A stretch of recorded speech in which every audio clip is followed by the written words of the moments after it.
আনান ভাই, দুর্বার রাজশাহী একটা ম্যাচ জিতেছে 4 ম্যাচের মধ্যে, খুলনা মাত্র 2টা খেলেছে, 2টাই তারা জিতেছে। কিভাবে দেখছেন?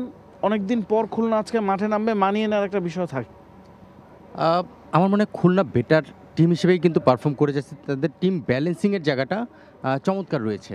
মানে মিরাজ তো রয়েছেই, চমৎকার টিমকে হ্যান্ডেল করছেন, পারফর্মও করার চেষ্টা করছেন এবং তার জায়গা থেকে বোলিংটা আমরা দেখছি যে টি-20 খুব একটা সাকসেসফুল বলার তাকে সবসময় ধরা হয় না। ইভেন আমরা দেখেছি প্রিভিয়াস বিপিএলগুলোতে খুব একটা বোলিং হয়তো 4 ওভারে গোটা ফুল আপ করেনি। বাট এই বছর কিন্তু মিরাজকে দেখা যাচ্ছে চমৎকার বোলিং করছে। তাদের টিমে অলরাউন্ডার রয়েছে। আমরা টি-20 ক্রিকেটে যেটা বলি যে অলরাউন্ডারের আধিক্য যেই দলে বেশি থাকবে সেই দলটা পারফর্ম করার ক্ষেত্রে ভূমিকা রাখতে হবে। বিকজ আমরা জানি টি-20 ক্রিকেট বোলিং অপশনটা খুব প্রয়োজন। সেই জায়গা থেকে নওয়াজ রয়েছে, জিয়া খেলেছে, মিরাজ রয়েছে। সো তাদের বোলিং অপশনগুলো বেশ ভালো। ইভেন আবু হায়দার রনি রয়েছে। সো সব কিছু মিলে খুলনা তাদের পারফরমেন্সটা সেভাবেই কন্টিনিউ করছে। মাত্র 2টো ম্যাচ খেলেছে এই পর্যন্ত, 2টো উইন করেছে। অপরদিকে রাজশাহীর জায়গা থেকে যদি চিন্তা করি, তারা এখনও তাদের টিম কম্বিনেশনটা খুঁজে বেড়াচ্ছেন, স্পেশালি বোলিং ডিপার্টমেন্টটা। তারা আসলে শফিউল এবং অন্তরকে দিয়ে ট্রাই করেছে, আমরা লাস্ট কয়েকটা ম্যাচ দেখলাম, বাট তারা সেভাবে জ্বলে ওঠেনি। সো সব কিছু মিলে ওভারঅল যদি এই পর্যন্ত এই দুই দলের অবস্থান থেকে চিন্তা করা হয়, আমার মনে হয় খুলনা বেটার শেপে রয়েছে। একটা ব্রেক পেয়েছে, নিজেদেরকে আবার একসঙ্গে করার ক্ষেত্রে, কম্বাইন করার ক্ষেত্রে কাজে লেগেছে। তারা বেটার শেপে রয়েছে। বাট টি-20 ক্রিকেট ইউ নেভার নো, দুবার রাজশাহী সেদিকে হয়তো বা ঘুরে দাঁড়ানোর চেষ্টা করবে। জয়, দলটা নিয়ে আপনারা কতটুকু আত্মবিশ্বাসী? এবং ব্রেকের কথা বলছিলেন হানান ভাই, অনেকদিন পরে আপনারা নামছেন, সম্ভবত 7 বা 8 দিন পরে। এই ব্রেকটা কি আসলে হেল্প করে, নাকি একটু আবার নতুন করে শুরু করতে হয়, সেটা আবার একটা ড্রব্যাক?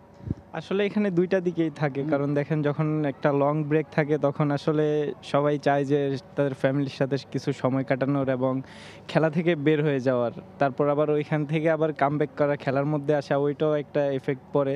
সো আমরা আসলে লাস্ট কয়েকদিন যে ব্রেক ছিল ওইটাতে আমাদের কিছু ডিনার পার্টি ছিল, টিম ডিনার, দেন আমাদের কিছু টিম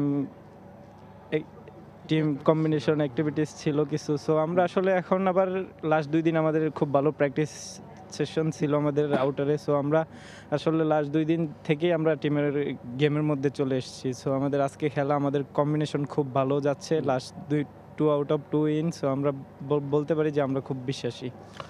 রাজশাহীর দিকে তাকায়, 2জন বিদেশি তাদের দলে আছে। সামারাকুনকে তারা খেলাচ্ছে না, রায়ান বার্ল খেলছেন, ওপরের দিকে হারিস খেলছেন।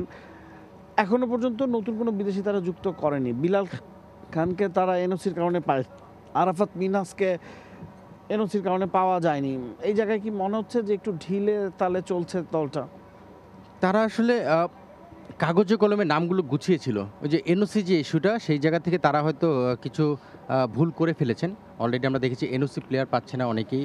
সেই জায়গা থেকে তাদের টিম, ওই যেটা বলছিলাম যে টিম ব্যালেন্সিং বা টিম কম্বিনেশন সাজানোর যে বিষয়টা, সেটা তাদের মতো করে তারা সাজাতে পারছে না, বিকজ অফ তাদের যে বিদেশি রিক্রুট ছিল সেই জায়গাটা কিন্তু গ্যাপ থেকেই যাচ্ছে।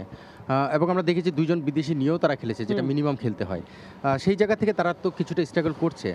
তবে আমার মনে হয় মৃত্যুঞ্জয় বাইরে রয়েছে। আমরা দেখেছি একটা ম্যাচ খেলার পরে মৃত্যুঞ্জয়কে খেলানো হয়নি। মৃত্যুঞ্জয়, আমি যতটুকু জানি এবং কথা হয়েছে, মৃত্যুঞ্জয় কিন্তু পুরোটা ফিট রয়েছে। মৃত্যুঞ্জয় হয়তো বা, আমি জানি না কেন খেলছে না, বাট মৃত্যুঞ্জয় একটা বেটার অপশন হতে পারে। আমরা জানি যে বোলিংয়ে তার পারদর্শিতা সম্পর্কে আমরা সবাই জানি, যখনই ফিট থাকে সে ডেলিভার করতে পারে, সঙ্গে তার ব্যাটিংটাও রয়েছে। এবং মানে জয় এখানে আছে, চ্যাম্পিয়ন দলের প্লেয়ার, তাদের মানসিকতাটা আমি খুব কাছ থেকে দেখেছি, আমি জানি এরা চ্যাম্পিয়ন প্লেয়ার। তারা যখন খেলে চ্যাম্পিয়নের মতো খেলার চেষ্টা করে, টিম জিতুক হারুক তার বেস্ট এফোর্টটা দেওয়ার জন্য সে সবসময় মরিয়া থাকে। মৃত্যুঞ্জয় প্লেয়ারটাকে আমার মনে হচ্ছে আমি মিস করছি, রাজশাহীর হয়ে কেন খেলছেন আমি জানি না। আর অপরদিকে বিদেশি প্লেয়ার রিক্রুট যারা করেছে তারা না আসার কারণে তো টিম ব্যালেন্সিংয়ে বা কম্বিনেশনে তো একটু সমস্যা। বাংলাদেশ প্রিমিয়ার লিগ 2025, 7টি দলের জমজমাট লড়াইয়ের মাধ্যমে পুরো দেশ দেখতে চোখ রাখুন টি স্পোর্টস নেটওয়ার্কে।